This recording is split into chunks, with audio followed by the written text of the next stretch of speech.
Flag and a moment of silence. I pledge allegiance to the flag of the United States of America and to the republic for which it stands, one nation, under God, indivisible, with liberty and justice for all.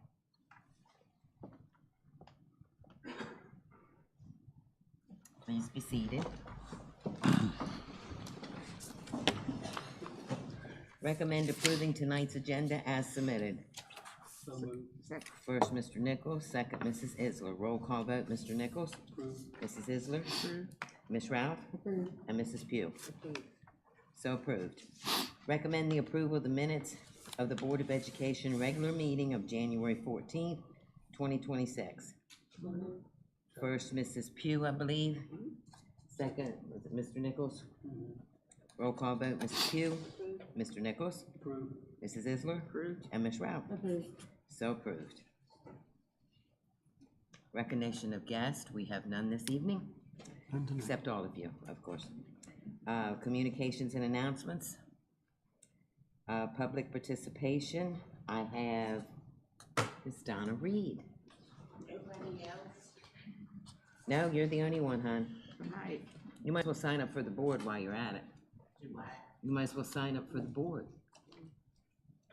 You got 2 weeks and 2 days.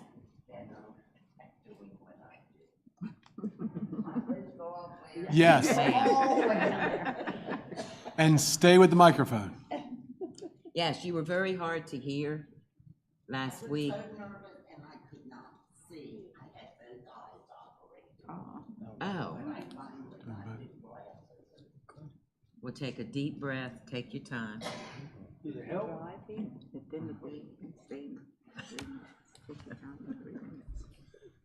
a valid question. What's the valid question? Did you drive?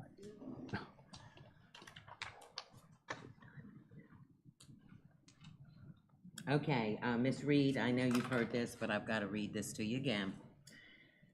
Okay, each person wishing to address the board will be afforded the floor once during each public discussion period. At the beginning of your presentation, please identify yourself and the process or purpose of your presentation. Presentations are limited to 3 minutes. Speakers shall not bequeath any or all remaining time to another speaker. Persons wishing to speak for a longer period must arrange for a place on the board's agenda. Persons wishing to be placed on the agenda shall inform the superintendent of that desire in writing and the topic no later than 3 full working days prior to the day of the regular meeting of the board, which is normally the 3rd Wednesday of each month. Members of the public are expected to conduct themselves responsibly and with due respect in an effort to maintain a high standard of conduct. The board president will have authority to terminate the remarks of any individual who does not adhere to the above rules. Persons appearing before the board are reminded that although requests may be directed to the board, action and answers to questions must be deferred pending board consideration. And when you begin the first word, Mrs. Isler she set the timer. Okay, so I'm gonna ask some questions, a few, on my 3 minutes, but I would appreciate if you answered on your time. Was that is your there start? already another referendum Yes. planned? And what changes do you plan to make over the last referendum that would have raised our school taxes by almost $25,000? I did research and it costs in excess of $10,000 out of local funds each time a referendum vote is called. Why should the citizens and taxpayers believe that our votes and wishes will be carried out? After the second referendum vote of 2012, the public voted against the new sports stadium, and then it was built anyway. And the North Laurel School was not fit as a school building and would have to be demolished, but it is a school building now. Many of the top 18 to 20 teachers and administrators that live in other school districts are paying much less in other school districts for their convenience and choicing their kids to Laurel. 1,100 citizens that voted against the referendum did not do it to hurt the students. We have been criticized for being hateful, selfish, and stingy. But we, the people, remember the deception of the 2012 referendum, the increase in school taxes in 2023, the 10% from the reassessment, and now you're asking for almost 25% more. Why hasn't the local portion of the cost of the new elementary school been paid off yet? I see that there's still $357,320 left to pay. Where are the excess reverse reserve funds? It was $3,983,000, almost $400,000. It's now down to $3.6 million. Where are those funds being held? Are these funds earning any interest? Why can't the district come up with more money to fund the classroom supplies so that teachers don't have to spend their own money? You need to have a citizens advisory board made up of taxpayers, business owners, and people much smarter than me. Ms. Reed, Could ask questions and give advice. Let me see. Ms. Reed, the 3 minutes are up. But if, Mrs. Reed, if you will send me the questions in an email, or if you have most of them asked, I can go back and watch the video, and I will be in touch with you with the answers to those questions. Okay. Okay? All right. Oh, I understand. Thank you. Thank you.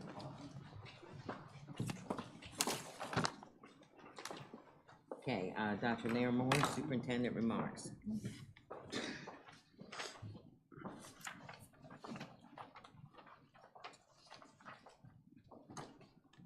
Good evening, everybody. Last Monday night, February 9th, we held our first operating referendum, current expense referendum, in over 40 years. And the town of Laurel spoke, and we accept the outcome. I sincerely thank those who participated in the referendum process, like Mrs. Reed, and were respectful in doing so. Respectful dialogue still matters. It really does. I wish there had been more conversations that were face-to-face instead of conversations being on Facebook. I can tell you that. Because when a community has tough decisions to make, it's better served when we sit across the table from each other eye to eye and talk it through. I think we all would agree with that. Our commitment to real dialogue and active listening will continue. I want to thank our staff who stepped up and filmed video promotions for the referendum. You guys are my heroes. You stepped into a void that hadn't been stepped in 40 years, and you did your thing, and your love for Laurel was on full display, and it's not something I'm soon going to forget. So to all of you watching and all of you that are here, thank you so ever much for standing in the gap for our kids and our staff. I'd also like to shine a light on and recognize personally our Chief Financial Officer, Mrs. Laura Horsey. She was there with me at every speaking engagement. Not all of them were nice. She was there, and she answered questions with patience, with clarity, and with wisdom that is typical of Laura, if you know her. She carried herself with class through the entire process, and I'm deeply grateful for her steady leadership and partnership. Laura, thank you so very much, and happy birthday. Yes. Yeah. While the result was not what we hoped for, our commitment to students, staff, and this community does not change.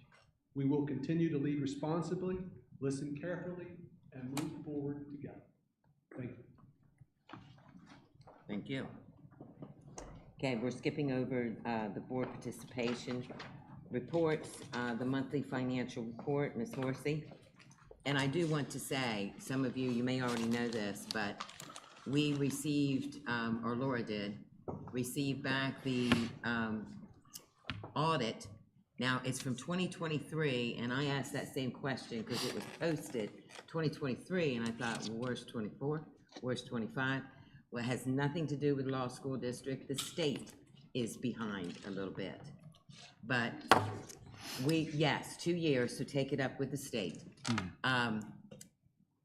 But I want to commend Laura and all those that work with her, but bottom line is, if something's wrong, it's gonna come back on Laura, right? And out of 19 school districts, we were one of 3 that had no, findings. Right, no findings. And I will share, yes. And I will share, because I looked at some other school districts, and one that we also pay tax dollars on, had a finding that was also a finding from 2022, and it wasn't changed into 2023, so 2 years of findings, and nobody says a word about that, right? You know, but I do want to share that, because that is also our money that's going toward that school district. Linda, when did you get this report? I was just reading it. Laura? The auditor's report, they just issued it last week, after our referendum was held. The email was dated on Thursday, I believe. Dated last June at the bottom. Because that's the date as of report date, so it was June 30th of 2023. And we just got it. And yeah, Right. because the auditor's office is behind on their reports. Now, I'll add to that too, that just today, I received the draft report for FY24. And again, we had no findings. Oh, yeah. Awesome. Back to back. Whoa. So So now when is 2025 gonna be here? This time Tomorrow. next year? Well, they want to schedule the exit for next week. And Really? our entrance for FY '25. So they'll get started on All FY right, well, '25. 2024's needs to be posted too, So Dr. when Leomore. 24 gets ma'am. finalized by the auditor's office, then it'll be issued officially, but I just got the draft report today. And I really don't think, and I don't know a whole lot about it, but I know enough about it, that there are so many, you know, your numbers, your 9,200, blah, blah, blah, where money comes out of. This is not like keeping a regular checkbook. This is, you know, I mean, it takes a lot of work, taking the money out, I call it pots, out of different pots, putting it, you know, and all into this pot, and that's phenomenal job, phenomenal. Thank you. Okay, go ahead. Good evening. So we'll get started. Just our accomplishments from last month. We turned in the financial position report as of December 31st, 25. The academic excellence report and the quarterly bond bill report. We held our Citizens Budget Oversight Committee meeting on February 2nd, where we discussed the referendum and our final budget that I have presented here tonight as well. The mid-year unit count was completed as of February 2nd. We have 2,497 students. We had a net loss of 2. All that means is that if we had gained any students, we would have been able to get a little bit more money. So the state sets aside $1 million that if a district has an increase in enrollment, that they would get a share of that $1 million. So since we lost 2 students, we won't get any additional funds from that. Our referendum, of course, was held on February 9th, and it did not pass. So we will continue our efforts to, you know, try to control things as best we can. Our FY26 final budget is in your packets tonight for approval. Just to go over some highlights of that, I have a projected deficit of $875,000. That is due to having very few vacancies this year.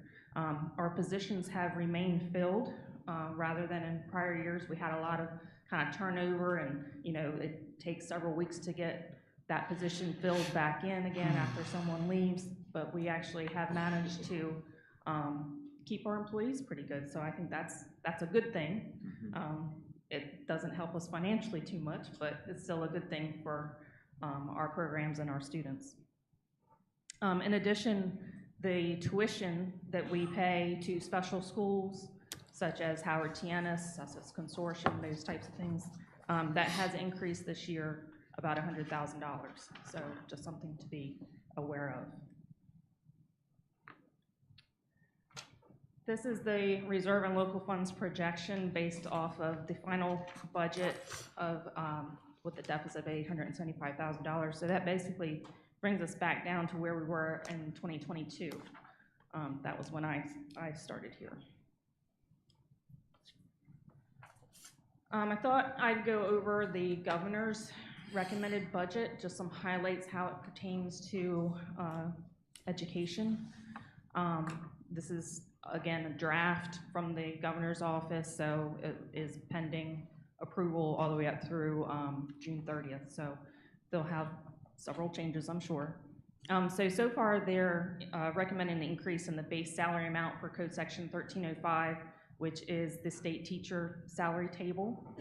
This is a 2% plus $1,875 increase. So the base salary will become $39,370, and that's recommended by the Public Education Compensation Committee. This is year 3 of their recommended increases to increase teacher salary. The OEC rate is going to increase from 33.39% to 33.72%. That's primarily due to an increase in pension costs. And they are proposing the elimination of the following appropriations, and these are important.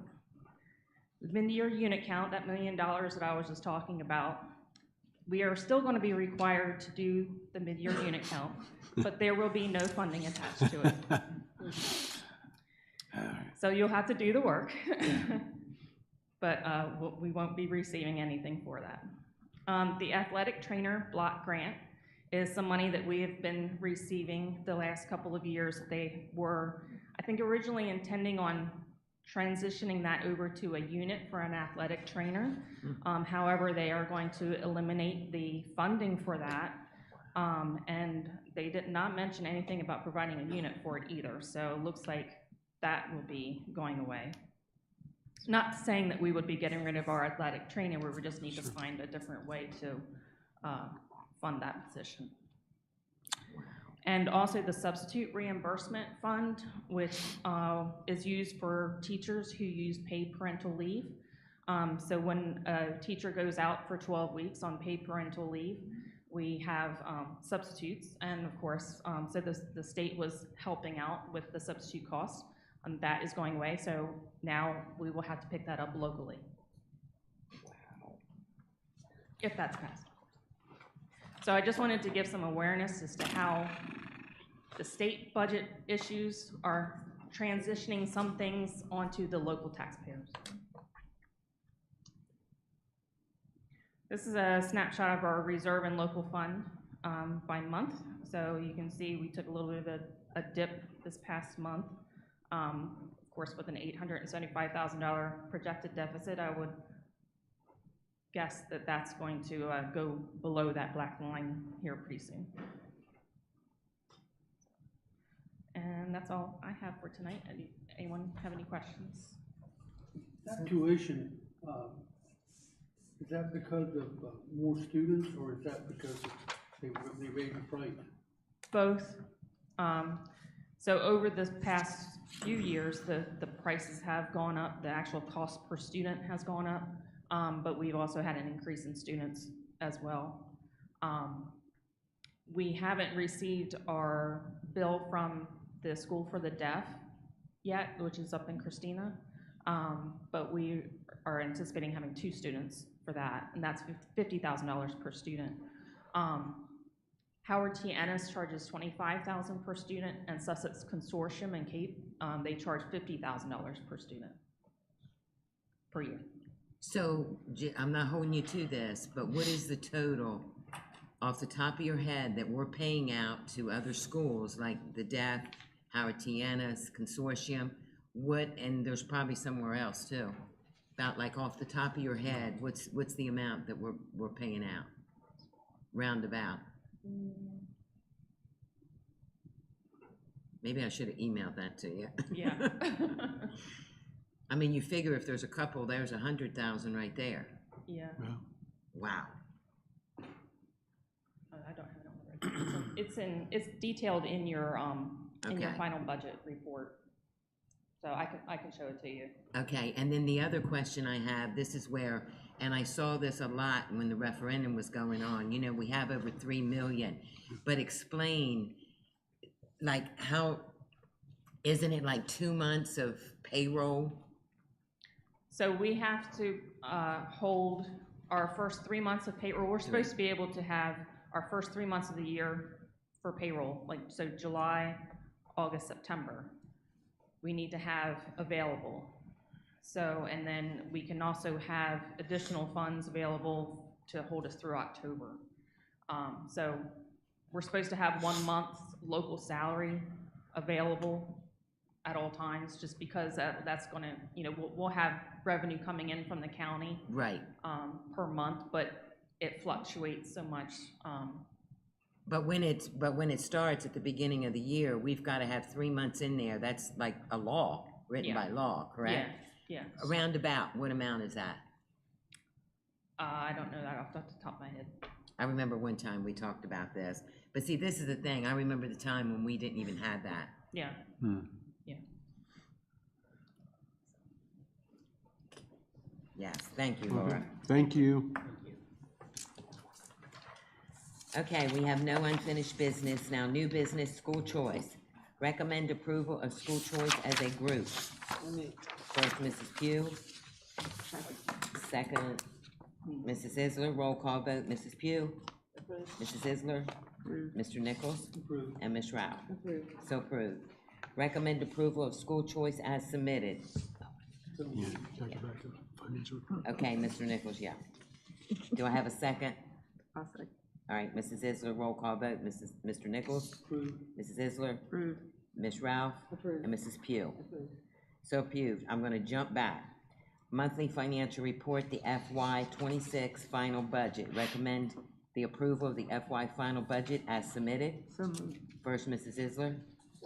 Second, Mrs. Pugh. Roll call vote, Mrs. Isler, Approved. Mrs. Pugh, Mr. Nichols, Approved. and Ms. Ralph. Approved. So approved. Okay, fundraisers, recommend approval of fundraisers as a group. So moved. First, Mr. Nichols. Second, Mrs. Pugh. Roll call vote, Mr. Nichols, Approved. Mrs. Pugh, Approved. Ms. Isler, Approved. and Ms. Rao. Approved. So approved. Recommend approval of fundraiser as submitted. So moved. First, Mrs. Isler. Second. Second, Mr. Nichols. Roll call vote, Mrs. Isler, Approved. Mr. Nichols, Approved. Ms. Rao, Approved. and Mrs. Pugh. Approved. So approved. We have no rentals, professional trips, recommend approval of professional trips as a group. So moved. First, Mr. Nichols. Second, Mrs. Pugh. Roll call vote, Mr. Nichols, Approved. Mrs. Pugh, Approved. Mrs. Isler, Approved. and Ms. Rao. Approved. So approved. Recommend approval of professional trips as submitted. So moved. First, Mrs. Isler. Second, I believe, Mrs. Pugh. Roll call vote, Mrs. Isler, Approved. Mrs. Pugh, Mr. Nichols, Approved. and Ms. Rao. Approved. So approved. PSAT date, March the 11th, 2026, for freshmen. Request asynchronous instruction for 10th, 11th, and 12th grade students for March the 11th, 2026. Request, okay, I already said that. Do I have a first? So moved. First, Mrs. Isler. Second. Second, Mrs. Pugh. Roll call vote, Mrs. Isler, Approved. Mrs. Pugh, Approved. Mr. Nichols, Approved. and Ms. Rao. Approved. So approved. There's no items for presentation as far as policy. Executive session, recommend to approve the personnel report with recommendations as discussed in executive session as listed in attachment A, that's professional staff. So moved. First, Mrs. Isler. Second. Second, Mr. Nichols. Roll call vote, Mrs. Isler, Approved. Mr. Nichols, Approved. Mrs. Pugh, Approved. and Ms. Ralph. Approved. So approved. Personnel attachment B, cafeteria, recommend to approve the personnel report with recommendations as discussed in executive session as listed in attachment B. So moved. First, Mrs. Isler. Second, Mrs. Pugh. Roll call vote, Mrs. Isler, Approved. Mrs. Pugh, Approved. Mr. Nichols, Approved. and Ms. Rao. Approved. So approved. Attachment C, coaches, recommend to approve the personnel report with recommendations as discussed in executive session as listed in attachment C. So moved. First, Mr. Nichols. Second, Mrs. Pugh. Roll call vote, Mr. Nichols. Approved. Mrs. Pugh. Ms. Isler. Approved. And Ms. Ralph. Approved. So approved. Regular board meeting is scheduled for Wednesday, March the 18th, 2026 at 7 PM right here in the Laurel Middle School High School Cafe. Do I have a motion? We adjourn. So moved. First, Mrs. Isler, second, Mr. Nichols. Roll call vote, Mrs. Isler, Approved. Mr. Nichols, Approved. Mrs. Pugh, and Ms. Ralph. Approved. And we so approve, we adjourn at 7:24 PM.